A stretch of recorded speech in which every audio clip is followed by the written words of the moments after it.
ዋሽንግተን የዲፕሎማሲውን በር ዘግታ የጦርነት ነጋሪት እየጎሰመች ይገኛል። ፕሬዝዳንት ዶናልድ ትራምፕ እስከ መጪው ቅዳሜ የሚል የጊዜ ገደብ አስቀምጠው በኢራን የኒውክሌርና ወታደራዊ ተቋማት ላይ ጥቃት ለመሰንዘር ከአማካሪዎቻቸው ጋር አስቸኳይ ምክክር አድርገዋል።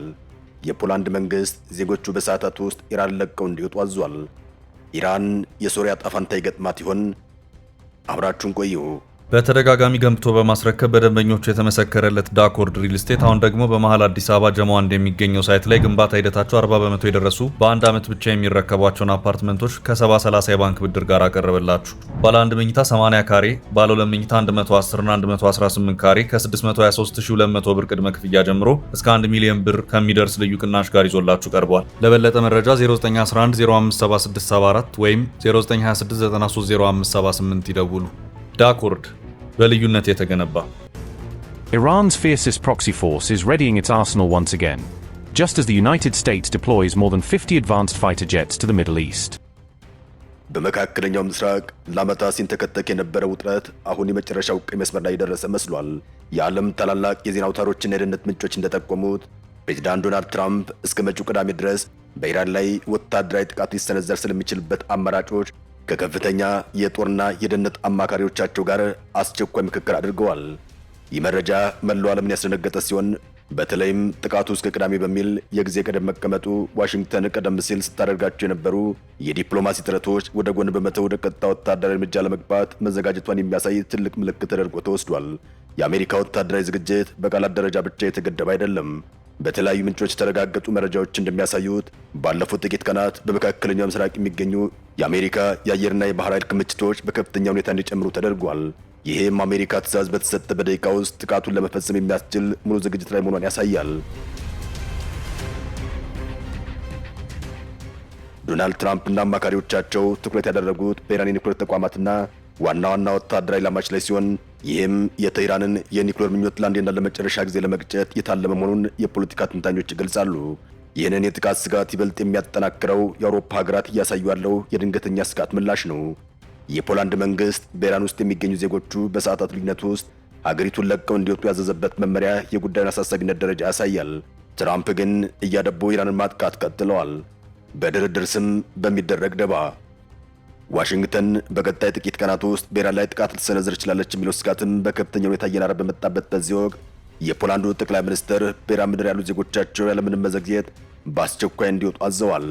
በሌላ በኩል የሩሲያ የውጭ ጉዳይ ሚኒስትር በቅርቡ በስዊዘርላንድ የተካሄደው የኢራንና የአሜሪካ ድርድርን ተከትሎ ለሳውዲው የዜና ጣቢያ አልአረቢያ በሰጡት ቃለ ምልልሳቸው እንዲህ ሲሉ ተደምጠዋል። በኢራን ላይ የሚፈጸም ጥቃት አንዳችን በጎ ውጤት አያስገኝም። ቀደም ሲል በዓለም አቀፍ የአቶሚክ ኢነርጂ ኤጀንሲ ቁጥጥር ስር ባሉ የኢራን የኒውክሌር ተቋማት ላይ ጥቃት መፈጸሙን አስታውሰው አሁንም ተመሳሳይ እርምጃ የሚወሰድ ከሆነም የኒውክሌር አደጋ ሊከሰት ይችላል የሚል ስጋት እንዳላቸው አስረድተዋል። ሚኒስትሩ አክለው በፋርስ ባህረ ሰላጤና በአረብ ሀገራት በኩል ያለውን ምላሽ በቅርበት እየተከታተሉ መሆኑን ጠቁመው ሁኔታው በእሳት የመጫወት ያክል አደገኛ መሆኑን ሁሉም ስለሚረዱ ማንም ወገን ውጥረቱ ወደ ለየለት ጦርነት እንዲያመራ ፍላጎት እንደሌለው ተናግረዋል። እንደ ላቭሮቭ ገለጻ ከሆነ የውጥረት እየተባባሰ የሚሄድ ከሆነ ኢራን ከሳውዲ አረቢያና ከሌሎች የጎረቤት ሀገራት ጋር ግንኙነቷን ለማሻሻል ባለፉት ዓመታት ያገኘቻቸውን አመርቂ ውጤቶች አደጋ ላይ ሊጥል ይችላል። ይህ በእንዲህ እንዳለ የፖላንድ መንግስት በኢራን የሚገኙ ዜጎቹ በጥቂት ሰዓታት ውስጥ ሀገሪቱን ለቀው እንዲወጡ ያስተላለፈው ትዕዛዝ የጉዳዩን አጣዳፊነት አሳይቷል። የፖላንዱ ጠቅላይ ሚኒስትር በኢራን ወታደራዊ ግጭት ሊቀሰቀስ ይችላል የሚል ከፍተኛ ስጋት ስላላቸው ለዜጎቻቸው ባስተላለፉት መልእክት እባካችሁ ኢራንን በአስቸኳይ ለቃችሁ ውጡ፣ በምንም አይነት ሁኔታ ወደዚህ ሀገር እንዳትጓዙ ሲሉ ጥብቅ ማስጠንቀቂያ ሰጥተዋል። የኢራን የቅርብ ወዳጅና ስትራቴጂክ አጋር የሆኑት ሩሲያና ቻይና አሜሪካ ልትወስድ ያሰበችውን ወታደራዊ እርምጃ በቀጠናው ላይ ሊያመጣ የሚችለውን ውቅያኖስ ዘለል ቀውስ በማሳሰብ ላይ ይገኛሉ። ሩሲያ ጥቃቱን በእሳት የመጫወት ያክል አደገኛ መሆኑና የኒውክሌር አደጋ ሊያስከትል እንደሚችል በይፋ አስጠንቅቃለች። ቻይና በበኩሏም የኃይል አቅርቦት መዛባትና ዓለም አቀፍ የነዳጅ ገበያ መናጋትን በመስጋት በዲፕሎማሲያዊ መንገድ ጫና እያደረገች ይገኛል። እነዚህ ሀገራት በኢራን ላይ የሚሰነዘር ጥቃት በዓለም አቀፍ ደረጃ የኃይል ሚዛኑን የሚያዛባና የአሜሪካን የአንድ ወገን ውሳኔ ሰጭነት የሚያጠናክር ነው ብለው ስለሚያምኑ ድርጊቱን በጽኑ እንደሚቃወሙና ውጤቱ አውዳሚ እንደሚሆን በተደጋጋሚ እየገለጹ ይገኛል። በሌላ በኩል በመካከለኛው ምስራቅ የሚገኙና የመቋቋም ግንባር ተብለው የሚጠሩት የኢራን ታማኝ አጋሮች ለጥቃቱ የሚሰጠው ምላሽ ከቃላት ባለፈ ወደ ቀጥታ ወታደራዊ ግጭት እንደሚሸጋገር በማስጠንቀቅ ላይ ይገኛሉ። ከሊባኖሱ ሂዝቦላህ እስከ የመን ሁቲዎች እንዲሁም በኢራቅና ሱሪያ የሚገኙ ታጣቂ ቡድኖች በኢራን ላይ የሚሰነዘር ማንኛውም ጥቃት የእስራኤል ደህንነት አደጋ ላይ እንደሚጥልና በቀጠና የሚገኙ የአሜሪካ የጦር ሰፈሮች ዋና ኢላማ እንደሚሆኑ ዝግጅታቸውን አጠናቀዋል። እነዚህ ቡድኖችም ኢራን እንደ ጀርባ አጥንት ስለሚመለከቱ የቴህራን መዳከም የእነሱም ህልውና ማብቂያ ሊሆን እንደሚችል በመገንዘብ የመልሶ ማጥቃት እርምጃ የተቀናጀ ፈጣንና ሰፊ እንደሚሆን በይፋ እየዛቱ ይገኛል። እንደ ሶሪያ ያሉ የቅርብ ወዳጆችና ኢራንና የሳውዲ አረቢያን ግንኙነት መሻሻል የሚፈልጉ የቀጠና ሀገራትም ይህን ወታደራዊ እርምጃ ባለፉት ዓመታት የተገኘውን አንጻራዊ ሰላም መናድ መሆኑን ይገልጻሉ። የፖላንድ መንግስት ዜጎቹ በአስቸኳይ እንዲወጡ ማዘዙ የጉዳዩን አሳሳቢነት ይበልጥ ያጎላው ሲሆን የኢራን ወዳጆች ሁኔታ ወደ ለየለት ቀውስ ካመራ ውጤቱ ለማንም ወደማይበጅ አሜሪካም ልትቆጣጠር ወደማትችለው ጦርነት ውስጥ ልትገባ እንደምትችል በማሳሰብ ላይ ይገኛሉ። ውጥረቱ አሁን ባለበት የቀይ መስመር ደረጃ ላይ ቆመው ወይም ወደ ጦርነት መሸጋገሩ የመካከለኛው ምስራቅ ብቻ ሳይሆን የዓለምን የፖለቲካና የኢኮኖሚ ካርታ ለአንዴና ለመጨረሻ ጊዜ ሊቀይረው እንደሚችል የጋራ ስጋታቸው ሆኗል። የአሜሪካ የጦር ሰፈሮችም እየራዱ ይገኛል። ኢራን በክልሉ ውስጥ ካሉ እጅግ ግዙፍና ዘመናዊ የሚሳኤልና የድሮን ክምችት ያላት እንደመሆኗ በመካከለኛው ምስራቅ የሚገኙ የአሜሪካ የጦር ሰፈሮች የቀጥታ ጥቃት ዋና ኢላማ ይሆናሉ። በኳታር የሚገኘው የአሜሪካ አየር ኃይል ማዘዣም፣ በባህሬን የሚገኘው አምስተኛ የባህር ኃይል ክፍለ ጦር ብለውም በኪዮት የሚገኙት ግዙፍ ሰፈሮች በኢራን የባላስቲክና የክሩዝ ሚሳኤል ክልል ውስጥ ናቸው። ኢራን ቀደም ሲል እንደ አውሮፓውያን አቆጣጠር በ2020 በኢራቅ የሚገኘውን የአይን አልአሳድ የጦር ሰፈር በመምታት አቅሟን ያሳየች ሲሆን አሁን ባለው የቴክኖሎጂ እድገት ጥቃቱ ይበልጥ ትክክለኛና አውዳሚ ሊሆን እንደሚችል ይገመታል።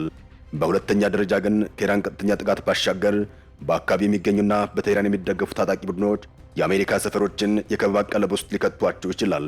በኢራቅና በሱሪያ የሚገኙ የአሜሪካ ወታደሮች በየቀኑ የሚሰነዘሩ የድሮንና የሞርታር ጥቃቶችን ሊገቱ እንደሚችሉ የሚጠበቅ ሲሆን የአይነቱን ያልተመጣጠነ ጦርነት ወይም አሲሜትሪክ ዌልፌር አሜሪካ ለከፍተኛ ወታደራዊ ኪሳራ ሊያጋልጣት ይችላል።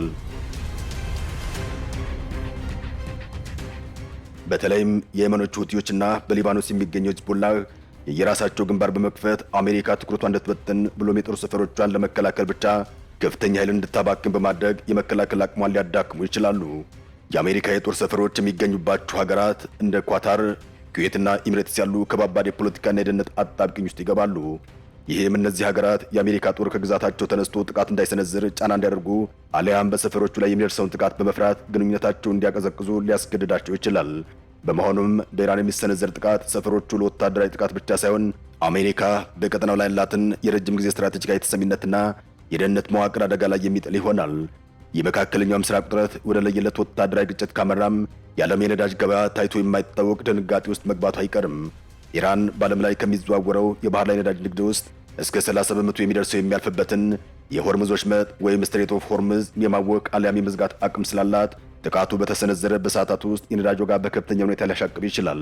ይህ የአቅርቦት መቋረጥም የነዳጅ ዋጋን በአንድ በርሜል ከ$100 በላይ እንዲያልፍ በማድረግ የዓለም ኢኮኖሚ ወደ ድቀት ሊገፋውና የትራንስፖርት እንዲሁም የኢንዱስትሪ ምርቶች ላይ በዓለም አቀፍ ደረጃ እንዲናጋ ያደርጋል። ለኢትዮጵያ ኢኮኖሚም ይህ ሁኔታ እጅግ ፈታኝ የሚሆነው ሀገሪቱ ሙሉ በሙሉ በነዳጅ ገቢ ምርት ላይ ጥገኛ በመሆኗ ነው። የዓለም የነዳጅ ዋጋ በመጨመር የኢትዮጵያ ውስን የውጭ ምንዛሬ ክምችት በከፍተኛ ሁኔታ የሚቦረብር ሲሆን ይህም ለመድኃኒት፣ ለኢንዱስትሪ ግብዓቶችና ለሌሎች መሰረታዊ ፍላጎቶች የሚውለው ምንዛሬ ያሳጣል። ከዚህ ባሻገር የነዳጅ ዋጋ መናር በቀጥታ በትራንስፖርት ወጪ ላይ የሚያመጣው ጭማሪም በምግብና በሌሎች ሸቀጣሸቀጦች ላይም ከፍተኛ ዋጋ ንረት በመፍጠር የመግዛት አቅም በእጅጉ ይጎዳል። በመሆኑም የመካከለኛው ምስራቅ ውጥረት ለኢትዮጵያ የኑሮ ውድነት የሚያባብስ የአገሪቱን የማክሮ ኢኮኖሚ መረጋጋት አደጋ ላይ የሚጥል ቀጥተኛ ስጋት አለው። የዛሬን አድርገውና ኢራን ከ1979 እስላማዊ አብዮት በፊት በሻህ መሐመድ ረዛ ፓህላቪ ትመራ ነበር። ከምዕራባውያን ጋር እጅግ የጠበቀ ግንኙነት የነበራት በነዳጅ ሀብቷ የናጠጠች ዘመናዊትና ዓለማዊት ሀገር ነበረች። አብዮቱ ግን አያቶላህ አሊ ኸሜኒ ወደ ስልጣን በማምጣት ሀገሪቱን ወደ እስላማዊ ሪፐብሊክ በመቀየር ሀገሪቱንም የዓለማችን የሺዓ እስልምና ማዕከልና የፖለቲካ እስልምና መሪ ያደረጋት። በዓለም ላይ ካለው የእስልምና ተከታይ 85-95 በመቶ የሚሆነው ሱኒ እንደሆነ ይታወቃል። ኢራን ግን 90 በመቶ የሺዓ ተከታይ ያላት በመሆኗ በቀጠናው ካሉ እንደ ሳውዲ አረቢያ ካሉ የሱኒ ሀገራት ጋር የታሪክም የርዕዮተ ዓለም ፍጭትም ውስጥ ትገኛለች። ኢራን በሸሪያ ሕግ ላይ የተመሰረተ አስተዳደር ያላት ቢሆንም 100% ጥንታዊ ሸሪያ ብቻ ሳይሆን የራሷ የሆነ ፓርላማና ምርጫ ያላት ቢሆንም የመጨረሻውና የበላይ ውሳኔ ሰጪ ግን የሃይማኖት መሪው አያቶላህ አሊ ኸሜኒ ናቸው። አያቶላህ ኢራንን ገደሏት የሚለው ወገን ሀገሪቱ የነበራትን ዓለማዊ ነጻነት ከዓለም ጋር የነበራትን ግንኙነት በማጣቷ በግል ነጻነት ላይ በደረሰው ጫናና በሃይማኖታዊ ጫና ምክንያት ሲሆን፣ ደጋፊዎቻቸው ግን ሀገሪቱ ከምዕራባውያን ተላላኪነት ወጥታ ክብሯንና የራሷን ማንነት አስጠበቀች ብለው ያምናሉ። ከአሜሪካ ጋር ያለው ሰጣ ገባ ታሪክ የተጀመረው በ1979 አብዮት ማግስት የአሜሪካ የኤምባሲ ሰራተኞች ከታገቱበት ጊዜ ጀምሮ ሲሆን ከዚያን ጊዜ ጀምሮም ዋሽንግተን ኢራንን ዋነኛ ጠላት አድርጋ ፈርጃታለች። አሜሪካ አይኗን የጣለችባትና ትኩረት ያደረገችባት በሶስት ምክንያቶች እንደሆነ ይነገራል። አንደኛው ኢራን የእስራኤል ህልውና በይፋ ስለምትቃወም፣ ሁለተኛው በመካከለኛው ምስራቅ ያለው የነዳጅ መስመር የአሜሪካ ተጽዕኖ ስለምትገዳደር፣ በለውም ሶስተኛው ደግሞ የኒኩሌር ቴክኖሎጂ ባለቤት መሆኗ የኃይል ሚዛኑ ስለሚያዛባ ነው። የኒኩሌር መርሃ ግብሯን ለማውደም የሚደረገው ጥረት ኢራን የኒኩሌር ቦምብ ከታጠቀች ማንም ሊነካት የማይችል ቀጠናዊ ኃያል ትሆናለች ከሚል ስጋት ነው። ኢራን ከአያቶላ በፊት ሀብታም የነበረች ነዳጇን ያለ ከልካይ ለዓለም ገበያ ስለምታቀርብ የውጭ ኢንቨስትመንት ስለነበራት ሲሆን አሁን ግን ሀብቷ ቢጨምርም በዓለም ላይ ሁለተኛ የተፈጥሮ ጋዝና አራተኛ የነዳጅ ክምችት ይዛለች። ኢኮኖሚያ የወደቀው ግን በከባድ ዓለም አቀፍ ማዕቀቦችና በውስጣዊ ሙስና ብሎም ሀብቷን ለወታደራዊና ለርዕዮተ ዓለም ማስፋፊያ ስለምታውለው እንደሆነ ይነገራል። በኢራን ላይ ሊሰነዘር የታሰበው ወታደራዊ ጥቃት ውጤቱ በሁለት ሀገራት መካከል የሚደረግ ቀጥተኛ ግጭት ብቻ ሳይሆን መላውን የዓለም የፖለቲካና የኢኮኖሚ ካርታም ሊቀይር ይችላል። ኢራን ካላት ግዙፍ የሚሳኤል አቅምና በመካከለኛው ምስራቅ ካሏት ታማኝ አጋሮች አንጻር የአሜሪካ የጦር ሰፈሮችና ዓለም አቀፍ የነዳጅ መስመሮችም ለከፍተኛ አደጋ መጋለጣቸው የማይቀር ነው። በተለይም እንደ ኢትዮጵያ ላሉ በነዳጅ ገቢ ምርት ላይ ጥገኛ ለሆኑ ሀገራት ይህ ጦርነት በቀጥታ ወደ ጓዳ የሚገባ የኢኮኖሚ ቀውስ ይዞ መምጣቱ አይቀሬ ነው። በመሆኑም አሁን ያለው ውጥረት በሰላማዊ መንገድ ካልተፈታ ዓለም በታሪኳ አይታ የማታውቀውን የነዳጅ ዋጋ ንረት፣ የኃይል ሚዛን መዛባት ብለውም ምናልባትም ሊቆጣጠሩት የማይችሉት ሰፊ ቀጠናዊ ጦርነት ውስጥ ሊገባ ይችላል። ሰላም ለመላው ዓለም ይሁን። አበቃን። ሰናይ ጊዜን ተመኘን።